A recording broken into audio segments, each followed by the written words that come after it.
the people over at Fox News are not handling the current political reality well. They really can't digest that Biden was elected president. They also were terrified about what was going to happen in Georgia. Coming to find out, they were right to be terrified because the worst case scenario for the Republicans happened. Here's Mark Levin. This was before the Georgia election, and he is...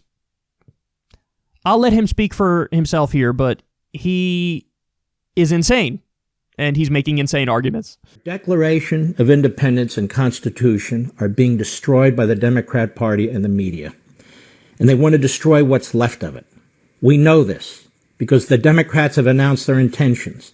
If the two neo-Marxist Democrats running in Georgia are elected to the Senate, it'll be 50-50. And then the neo-Marxists, they hope, purported Vice President of the United States, Kamala Harris, is not there yet, but they hope she'll be the 51st vote for the Democrats. So by the slimmest of margins, they're going to destroy our judiciary. They're going to destroy separation of powers.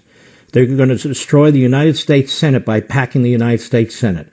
We're going to have a rogue legislature that will pass whatever it wants, anytime it wants, and fundamentally alter every aspect of this society. And then finally, they want to destroy the Electoral College so Republicans can never win, and Republican areas of this country have lost, in effect, their franchise and their representation. That's how serious this is. We're standing at the precipice and we're looking into the abyss because this is the target. This is the target. The Democrat Party never much liked the founding of this country. It never much liked the Declaration of Independence and certainly not the Constitution. Early on in our history, it sought to destroy the Constitution. That's what the Confederacy was all about. Slavery, nullification, segregation. And they carried that through well into the 1900s. And now it's the party of the neo-Marxist. They have never liked Americanism. They've never liked the founding. They've never liked the limits placed on them by the United States Constitution. If we don't win at least one seat, but both seats in the state of Georgia, which is supposed to be a Republican state, this country will be changed forever. If we don't fight on January 6th on the floor of the Senate and the House, that is the joint meeting of Congress, on these electors, we're done. And I want to explain this very, very clearly. We have Republican members of Congress who are going on CNN and MSNBC and anywhere else they could be heard saying this is an attack at the heart of democracy. Ben Sasse, Adam Kinzinger, others who should know better, Cornyn, Thune, McConnell, and there's more. And of course, the media promote them. The media say, look at this, look at this. They're trying to reverse the course of the election. They're trying to take the franchise away from the people. Let me be abundantly clear about this. I wrote a piece about this the other day. You may want to check it out. On January 6th, we learned whether our Constitution will hold. This might be top 5 most ironic rants of all time. Because what he just said there is, if we don't overturn the election, we're done. Quote, this is an attack at the heart of democracy. He also says, we have to defend the Constitution. He's saying all this as he's advocating for overthrowing the Democratic election. For overthrowing the results of an election where Biden got 306 electoral votes, which is the same margin Trump beat Hillary by, and where Biden won by over 7 million in the popular vote. So how on earth can you scream about how you want to defend the Constitution and protect our democracy as you're calling to overthrow our democracy and ignore the Constitution? I mean, these guys are amazing. See, this is what I mean. I at least can have respect for somebody ideologically if they have principles and they have policy preferences and they've thought them through and they argue for them, even if we disagree on the policy. If you've thought this stuff through, you have policy beliefs, you have principles, and you stick by them, okay, it is what it is. The world's a complicated place. The world's a messy place. Not everybody is going to agree with Kyle Klinsky on everything. I got it, okay? But this is one of those instances. He doesn't have any principled beliefs. He doesn't have any ideology. His whole thing is, I'm Mark Levin, Republican good, Democrat bad, Trump good, Biden bad. And everything else is just square peg, round hole. Let me do a condescending rant with my annoying ass voice where I try to tell people that To protect democracy, we have to overthrow democracy. To protect the Constitution, we have to totally ignore the Constitution. He's a joke. This guy's a joke.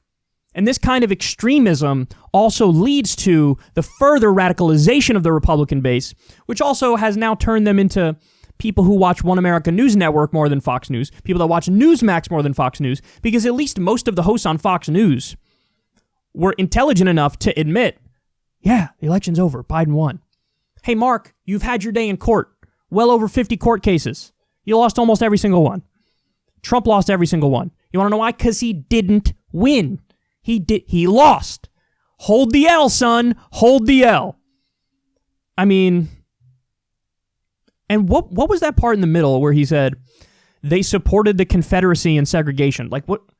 So I get it. He's doing his old Democrats are really bad routine. I got it.